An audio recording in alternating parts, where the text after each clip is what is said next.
Justin Baldoni was the biggest creep, porn addicted, can't stop talking about sex. Blake Lively probably really believes that she's been attacked and smeared. Exposing the control that Blake Lively had on the project. He's just crazy. And poor Blake, she's a survivor. What if everything you thought you knew about Blake Lively and Justin Baldoni's explosive court battle is just smoke and mirrors? What if the real drama is hidden behind sealed transcripts, encrypted messages, and high-powered PR armies, unseen by even the nosiest paparazzi? Tonight we pull back the curtain on 10 major updates that will shake your perception of Hollywood's most controversial lawsuit. Are you ready to question everything you've heard and see what both parties desperately want buried? Let's dive deep. Because, in this case, the truth and the lies are wearing identical designer suits. Candace Owens, in a blistering critique, throws down the gauntlet and charges that Blake Lively's team masterfully manipulated the media playbook. Owens doesn't mince words. She claims that megawatt outlets like the New York Times weren't just reporting. They were engineering a full-blown reputational demolition of Justin Baldoni. Okay, a couple goes to the New York Times amongst their powerful elite friends and says, hey, I just kind of want the publishing from this guy, Justin Baldoni. And so we're just going to make up this narrative and do you mind writing this article, Megan Toohey? Yeah, one of the people who launched the Me Too movement. Do you mind just writing this article? Because that works typically. Companies get completely sunk and they have to sell really quickly if we just kind of smear them with the idea that they're a rapist. And the New York Times said, yeah. Talking points were carefully disseminated and rumor became fact in record time. The crux? Baldoni was painted as a porn-addicted monster, a label Owens claims was specifically seeded to detonate headlines and sway Me Too conversation. This isn't just about news, it's about a full-scale information war. Who's the puppet and who's the puppeteer? By the time the story hit the mainstream, reality was muddled and context conveniently excised, replaced instead with splashy drama for viewers and heartbreaking consequences for those in the line of fire. And they released this article, and the only takeaway you could have as a reader was that this guy was the biggest creep ever. Justin Baldoni was the biggest creep, porn addicted, can't stop talking about sex. He's just crazy. And poor Blake, she's a survivor. When it comes to legal chess, Perez Hilton uncovers a titanic move. Justin Baldoni's attorneys filed Blake Lively's colossal 292-page deposition transcript into the court docket, but here's the kicker, they locked it away under seal. I just see it for what it is. It's petty and it's well played. But obviously, the lawyer can't tell the judge the true truth, can't reveal his hands. Strategy is strategy. The Lively camp erupted, branding the maneuver a calculated ploy to potentially air sensitive details in public for strategic gain. Baldoni's attorneys snapped back, coolly asserting it's simply routine legal procedure. What makes this update so explosive is the high-stakes tension it introduces. The transcript is now a battleground in itself. Both legal teams are tangled in a tug-of-war over what, if anything, ought to see the public light and what needs to be shielded forever. It's more than paperwork. But they could have just included the section of the transcript that was relevant. Instead of doing that, they included the entire transcript. It's about narrative control, prestige, and perhaps protecting secrets that could sink careers. For all the scrutiny, no one knows what's inside. Yet, is this genuine transparency a ticking PR time bomb or simply lawyers flexing for maximum impact? What happens when a Hollywood lawsuit turns the camera outward? Video creators and journalists, over 100, according to attorney John Genga, were served aggressive subpoenas by Lively's team, demanding proof they weren't secretly paid to trash her reputation. Some call it intimidation. Others say it's due diligence.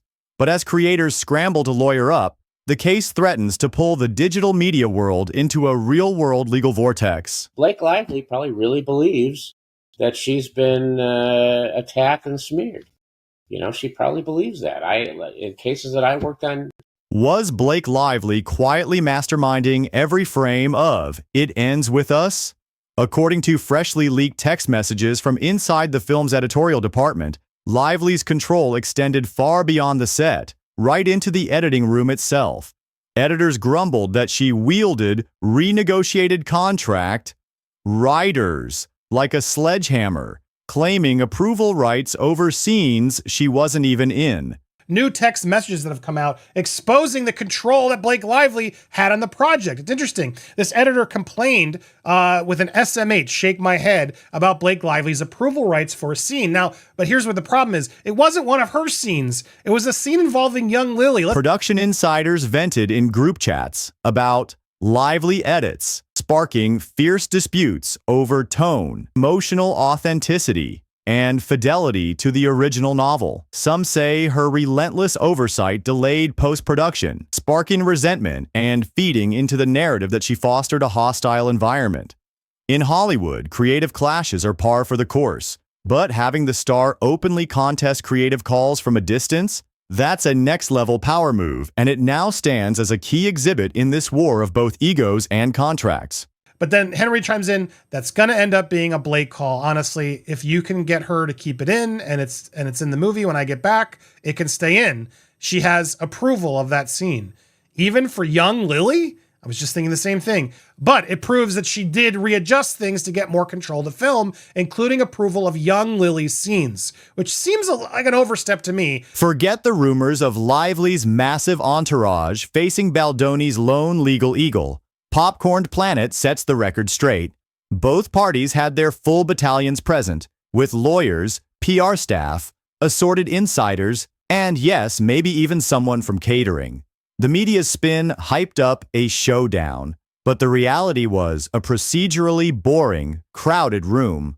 Still, leaked attendee lists fueled more speculation and tabloid fodder than the actual testimony. In the swirling vortex of accusations, each camp flung blame at the other. You leaked the transcript. No, you're feeding the press with half-truths. As Perez Hilton explains, both teams demanded court intervention, each painting themselves as the true victim of smear and sabotage. Miss Lively contends that the transcript must be stricken based on her speculation that it was filed for the purpose of the transcript into the public domain as fodder for their media campaign. Yet, inside the courtroom, solid proof was nowhere to be found. The judge, evidently frustrated with posturing, gave each team a single day to lay out their arguments. The result? High drama outside the courthouse. Little tangible evidence within. Stakes went beyond private embarrassment. Whoever controls the flow of information controls the public's perception. Are the leaks the result of slippery strategies or just manufactured chaos for clickbait headlines? With transcripts sealed, gossip swirling, and both sides weaponizing innuendo, the only certainty is that the real circus was never in the courtroom, but in the headlines and comment sections. Lively's allegations of an ongoing smear campaign are unsubstantiated. By improperly submitting additional argument on the motion to quash, Miss Lively invited a response that would include evidence to establish the true reason why Miss Lively served the subpoena upon Liner Friedman. Kirsty Flaw's legal guest John Genga calls it the court of public opinion, where winning hearts matters as much as winning motions. Constant press releases, smears, and op-eds suck up attention as the trial lingers in the background, transforming procedural filings into headline drama. The lawyers admit Hollywood lawsuits aren't just about damages, they're about reputation wars and clickbait supremacy. Reveal your whole case. If you're Blake, you just don't want to screw up because you can't win a case at a deposition. There's no judge there, there's no jury there, you're not going to prove your case, you're not going to win your case. In perhaps the most theatrical display of legal gamesmanship, Blake Lively's legal team filed a motion to strike Baldoni's deposition transcript from the record, branding the filing as a flaming PR grenade meant to ignite scandal.